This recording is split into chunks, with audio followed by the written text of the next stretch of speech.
तो हम सभी लोग गॉड ऑफ डिस्ट्रक्शन या फिर कहें हकाइशिन्स के बारे में तो जानते हैं ही, और हमें ये भी पता है कि एक हकाइशिन की जिंदगी किस तरह उसके सुप्रीम काय से जुड़ी होती है, और हमें ये भी पता है कि जेनोसामा खुद गॉड ऑफ डिस्ट्रक्शन चुनता है। लेकिन आज हम डिस्कस करने वाले हैं एक गॉड ऑफ डिस्ट्रक्शन की पास्ट और फ्यूचर फैमिली के बारे में, और एग्जाम्पल के तौर पे आज का वीडियो होने वाला है बीरस के बाप, बेटे और बाकी फैमिली के बारे में। तो इस वीडियो को पूरा जरूर देखना और चैनल को सब्सक्राइब करना ना भूलिएगा।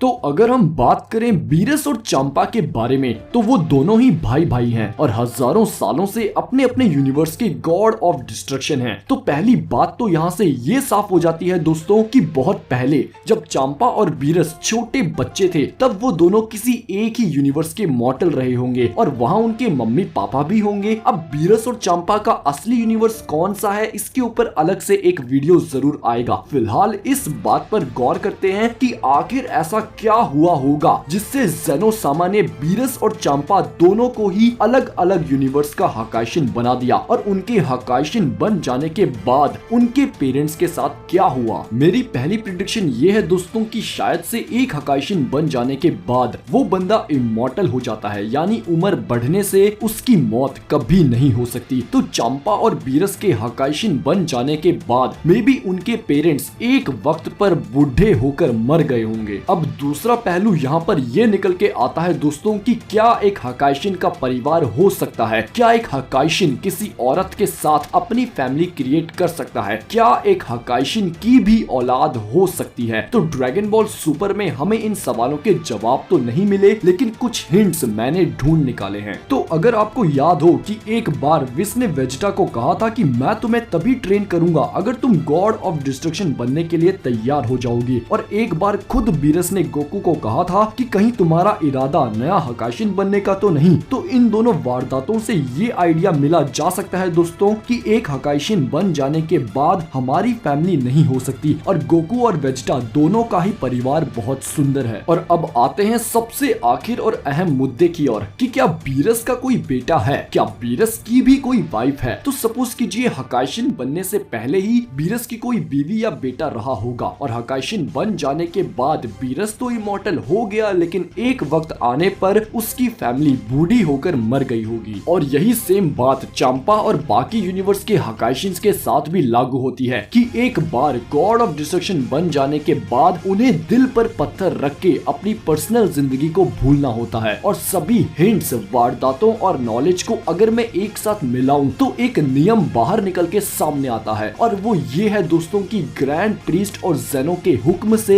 एक बार हकाइशिन बन जाने के बाद कोई भी देवता अपना परिवार नहीं बसा सकता, क्योंकि हर गॉड ऑफ डिस्ट्रक्शन को पता है कि कुछ सालों बाद उसकी आंखों के सामने उसकी औलाद मर जाएगी, लेकिन वो खुद जिंदा रहेगा। तो जो हमारा सवाल था कि क्या बीरस की भी कोई बीवी या बेटा है, तो मेरे ख्याल से जब तक बीरस और चंपा हकाइशिन्स की पोस्ट पर हैं, तब तक वो अपना खुद का परिवार नहीं बसाने वाले। अगर भविष्य में बीरस हकाइशिन की पोस्ट से रिटायर होता है तो वो फिर से एक मॉर्टल बन जाएगा, और शायद तब वो अपना परिवार बसा पाए। और इस बात का आइडिया हम ले सकते हैं यूनिवर्स 11 के हकाइशिन से, जो कि जल्द ही गॉड ऑफ डिस्ट्रक्शन की पोस्ट से रिटायर हो जाएगा और टोप्पो उस यूनिवर्स का नया हकाइशिन बन जाएगा। और यहाँ पर मैं एक बहुत इंपॉर्टेंट बात ऐड करना चाहूंगा दोस्तों कि जेनोसामा ने बीरस और चंपा दोनों को ही गॉड ऑफ डिस्ट्रक्शन तो बनाया, लेकिन आखिर ऐसा क्या खास था इन दोनों मॉर्टल भाइयों में जो कि इन्हें हकाइशिन्स बनने का सुनहरा मौका मिल गया। तो मे बी चंपा और बीरस की स्पीशीज बहुत ताकतवर स्पीशीज हो, और उन स्पीशी में भी बीरस और चंपा सबसे ताकतवर हो, और ज्यादा ताकत के साथ आती है ज्यादा जिम्मेदारी। और इस तरह चंपा और बीरस यूनिवर्स 6 और 7 के हकाइशिन्स बन गए। और अगर मान लें कि कभी बीरस का कोई बेटा आएगा तो सच में दोस्तों वो बंदा पूरी दुनिया हिला के रख देगा, और छोटी सी उम्र में ही अपने बाप बीरस को भी सरपास कर देगा। तो नीचे कमेंट्स में आप सब बताइए कि कि आपको क्या लगता है एक हकाइशिन के परिवार के बारे में, और क्या हम सब कभी बीरस के बेटे को देख पाएंगे। ये वीडियो अच्छा लगा हो तो लाइक बटन जरूर दबाएं और चैनल को सब्सक्राइब करके वो नोटिफिकेशन बेल बटन जरूर दबाएं। आप सबको तो पता ही है कि इस चैनल के साथ क्या क्या हुआ है। तो अब आप सबका आखिरी सपोर्ट यही चाहूंगा दोस्तों कि जिन्होंने भी मेरे चैनल को सब्सक्राइब किया है वो नोटिफिकेशन बेल जरूर दबाएं और मेरी लेटेस्ट वीडियोस को भी देखें। जल्द ही मिलेंगे नेक्स्ट वीडियो में, तब तक के लिए खुदा हाफिज, सादर प्रणाम।